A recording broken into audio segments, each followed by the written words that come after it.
Hallo liebe Freunde, danke für das Einschalten, danke, dass ihr wieder dabei seid. In diesem Video möchte ich euch weitere Nachrichten aus Russland gerne vorstellen, die das Alltagsleben im Land betreffen.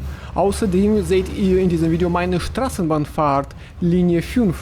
Also bleibt gerne dran, los geht's! Putin warnt vor Flugverkehrskrise. Es gibt eine gewisse Wahrscheinlichkeit, dass die geplanten Ziele bei den Passagierflugzahlen, die in den nationalen Entwicklungszielen festgelegt wurden, nicht erreicht werden. Das hat der russische Präsident Wladimir Putin erklärt. Im Rahmen unserer nationalen Entwicklungsziele haben wir uns vorgenommen, die Flugmobilität der Bevölkerung deutlich zu steigern. Allerdings besteht das Risiko, dass die von der Regierung festgelegten Zielwerte beim Passagieraufkommen im Flugverkehr nicht erreicht werden, sagte er bei einer Beratung zur Entwicklung der Luftfahrt. Davor hatte Putin erklärt, dass Russland zu den 4 Ländern gehört, die Flugtriebwerke komplett selbst herstellen können. Welche anderen Staaten den gesamten Produktionszyklus für Flugtriebwerke abdecken können, hat er nicht genannt. Außerdem betonte Putin, dass Russland zu den wenigen Ländern zählt, die die komplette Palette an zivilen und militärischen Flugzeugen selbst bauen können. Das beweise die Souveränität des Landes. Russland sei unter Sanktionsdruck geraten und dadurch gezwungen gewesen, die komplette Luftfahrttechnik im eigenen Land zu produzieren, was dem Land letztlich auch gelungen sei. Heiraten umsonst, Scheiden teuer. Die Gebühr für die Eheschließung soll abgeschafft werden. Bezahlen sollen das aber die Russen, die sich scheiden lassen. Diesen Vorschlag brachte Anastasia Avdejewa bei einer Sitzung der Kammer der jungen Gesetzgeber im Föderationsrat ein. Die Initiatorin nannte die aktuelle Gebühr von 350 Rubel für die Eheschließung eine Liebessteuer und schlug vor, sie abzuschaffen. Im Gegenzug solle die Gebühr für die Scheidung erhöht werden. Unterstützung kam von der Vorsitzenden des Föderationsrats Valentina Matvienko. Da gehen Leute zum Standesamt, um ihren Antrag einzureichen. Die Stimmung ist feierlich, sie sind verliebt. Und dann verlangt man von ihnen, einen Zettel über 350 Rubel mitzubringen. Das senkt natürlich sofort die festliche Stimmung, kommentierte die Politikerin. Matvienko gab den Auftrag, die Initiative zu prüfen und sich zu überlegen, wie man sie schön und würdevoll umsetzen könnte. Zur Erinnerung, seit dem 1. Januar 2025 wurde die Scheidungsgebühr verachtfacht, von 650 auf 5000 Rubel. Laut den Gesetzgebern sollte diese Maßnahme Ehepaare dazu bewegen, vor Gericht erst alle Möglichkeiten der außergerichtlichen Streitbeilegung auszuschöpfen. Russen rühmen Konten leer. Im Mai haben die Russen eine halbe Billion Rubel von ihren Bankkonten abgezogen. Das sind 0,8%. Und das Gesamtvolumen der Einlagen ist auf 67,6 Billionen Rubel gesunken. Das geht aus einem Bericht der russischen Zentralbank zur Entwicklung des Bankensektors im Mai 2026 hervor. Zum Vergleich, im April 2026 war das Geld auf den Konten noch um 1,1 Billionen Rubel gewachsen, also um 1,7%. Laut der Zentralbank hängt der Rückgang der Spareinlagen damit zusammen, dass die Sozialleistungen für Mai schon im April vorab ausgezahlt wurden. Außerdem könnten viele Russen Geld für Urlaub und Feiertage gebraucht haben. Zuvor hatte der Wirtschaftswissenschaftler Kirill Scherbakow, Dozent am Lehrstuhl für Naturwissenschaften der Universität Synergie, erklärt, dass regelmäßiges Sparen auch in kleinen Beträgen 2026 zur wichtigsten Finanzgewohnheiten der Russen werden sollte. Laut dem Ökonomen ist 2026 eine Strategie am sinnvollsten, die Rendite und Verfügbarkeit des Geldes ausbalanciert. Ein Teil des Ersparten sollte daher schnell zugänglich bleiben, etwa auf einem Sparkonto für unvorhersehene Ausgaben, und ein anderer Teil könne in Festgeld oder anderen konservativen Anlageformen angelegt werden.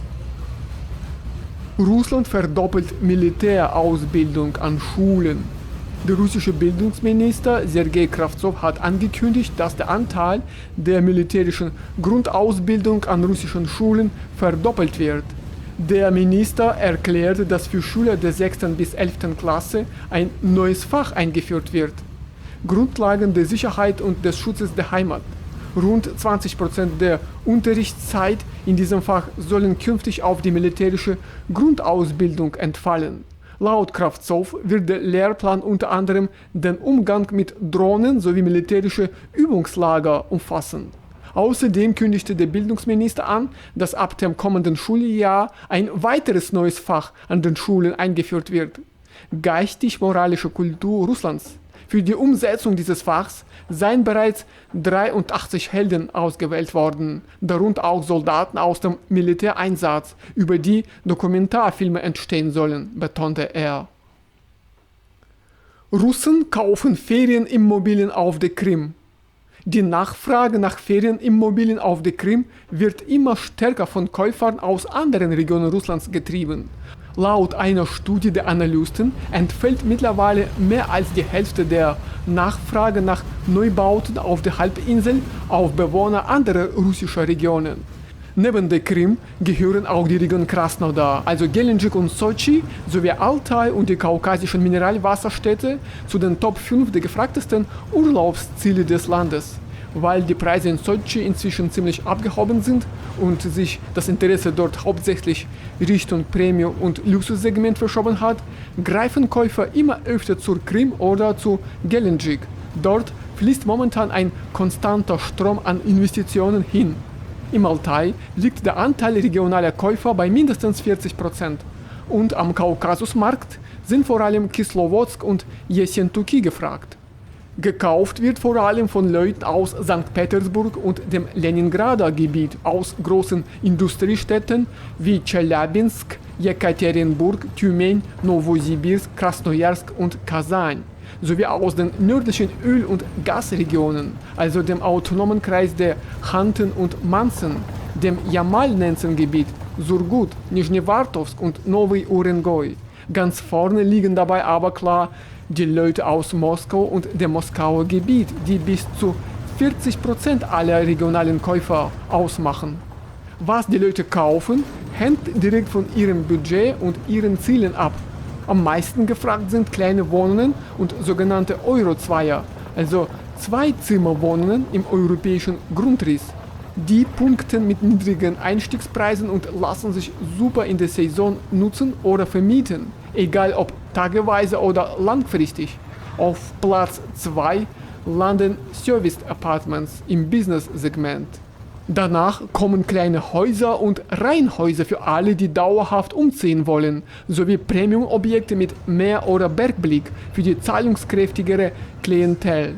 Auf diesem Hintergrund zeigt der Krim-Markt ziemlich einzigartige demografische Muster. Das Durchschnittsalter der Käufer liegt hier 10 Jahre über dem landesweiten Schnitt. Fast die Hälfte aller Verträge wird von Leuten zwischen 40 und 55 Jahren abgeschlossen. Auf die Generation über 55 entfallen 35% und nur 15% sind zwischen 30 und 40. Welche Stadt auf der Halbinsel jemand wählt, hängt stark davon ab, was er eigentlich vorhat. Jalta und Alushta ziehen wohlhabende Käufer bis 60 an. In Jewpatoria dominieren Familien und Russen kurz vor der Rente und Sevastopol ist die Käuferschaft am buntesten gemischt, weil die Wohnungen dort meistens zum dauerhaften Wohnen gekauft werden. Also liebe Freunde, das war's von mir für heute. Danke für das Anschauen dieses Videos. Hoffentlich habt ihr etwas Neues und Interessantes erfahren. Auf jeden Fall wünsche ich euch alles Gute im Alltag und viel Erfolg bei der Arbeit. Wir sehen uns bald in meinen neuen Videos wieder. Bis dann. Tschüss.